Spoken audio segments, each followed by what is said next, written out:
ভারতের সঙ্গে নতুন করে কোনো সামরিক সংঘাত শুরু হলে তা বিপর্যয়কর ধ্বংস ডেকে আনতে পারে বলে সতর্ক করেছে পাকিস্তান সেনাবাহিনী। শনিবার দেশটির সামরিক বাহিনী এক বিবৃতিতে জানায়, ভারতের শীর্ষ নেতৃত্বের উস্কানিমূলক ও যুদ্ধোন্মত্ত বক্তব্য আঞ্চলিক স্থিতিশীলতার জন্য গুরুতর হুমকি তৈরি করছে। পাকিস্তানের এই প্রতিক্রিয়া আসে ভারতের সেনাপ্রধান জেনারেল উপেন্দ্র দ্বিবেদীর এক বক্তব্যের পরদিন।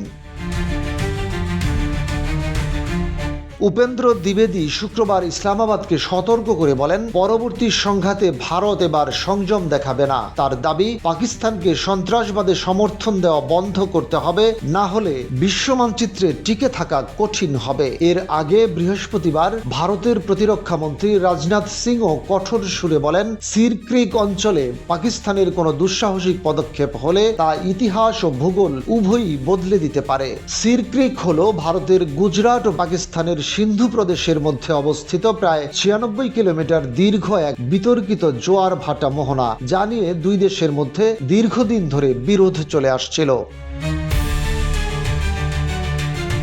পাকিস্তান সেনাবাহিনীর বিবৃতিতে বলা হয়, ভারতের নিরাপত্তা মহলের সর্বোচ্চ পর্যায় থেকে বিভ্রমমূলক, উস্কানিমূলক এবং যুদ্ধোন্মত্ত বক্তব্যে আমরা গভীর উদ্বেগ প্রকাশ করছি। বিবৃতিতে আরও বলা হয়, এমন উস্কানিমূলক অবস্থানের প্রেক্ষিতে আমরা সতর্ক করে দিতে চাই যে ভবিষ্যতের কোনো সংঘাত ভয়াবহ পরিণতি ডেকে আনতে পারে। যদি নতুন করে যুদ্ধের সূচনা হয়, পাকিস্তান সংযম দেখাবে না। আমরা দৃঢ়ভাবে প্রতিরোধ করব, কোনো দ্বিধা ছাড়াই। পাকিস্তানের সেনা বিবৃতিতে আরও উল্লেখ করা হয়, দেশটির সেনাবাহিনী শত্রুপক্ষের ভূখণ্ডের প্রতিটি কোণে পৌঁছে পাল্টা আঘাত হানার সক্ষমতা ও প্রস্তুতি রাখে।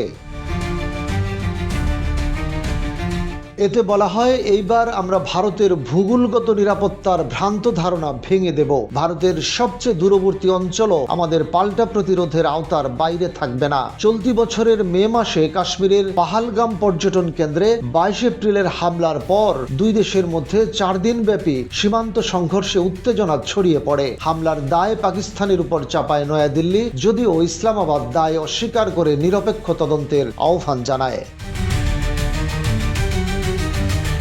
পরবর্তীতে ভারত অপারেশন সিন্দুর চালু করে পাকিস্তান ভিত্তিক স্থাপনায় হামলা চালায়। জবাবে পাকিস্তানও অপারেশন বুনিয়ানুন মারসুস নামে পাল্টা অভিযান শুরু করে। 4 দিনের আকাশ যুদ্ধের পর যুক্তরাষ্ট্রের প্রেসিডেন্ট ডোনাল্ড ট্রাম্প 10 মে এক যুদ্ধবিরতির ঘোষণা দেন, যার মধ্য দিয়ে আপাতত দুই দেশের উত্তেজনা সাময়িকভাবে প্রশমিত হয়। তবে সাম্প্রতিক এই উস্কানিমূলক ভাষ্য ও পাল্টা হুমকি ইঙ্গিত দিচ্ছে, দক্ষিণ এশিয়ায় দুই পরমাণু শক্তিধর প্রতিবেশীর মধ্যে অস্থিতিশীলতার নতুন অধ্যায় শুরু হতে পারে।